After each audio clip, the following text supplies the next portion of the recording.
Сәлем достар, менің каналыма қош келдіңіздер. Бүгін сіздермен қарапайым лаваштан тарталетки дайындайтын боламыз.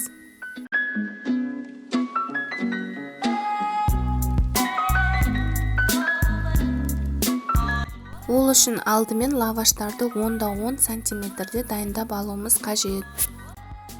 Лаваштың ортасына жұмыртқа жағып, тарталетки формасын шығарып, қызып тұрған пеште 180 градус қызарғанша дейін пісіріп алуымыз керек.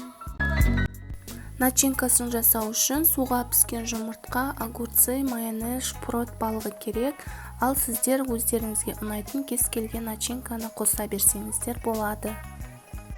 Барлық ингредиенттерді кубик формада турап, тұз, бұрыш салып, майонезбен араластыратын боламыз.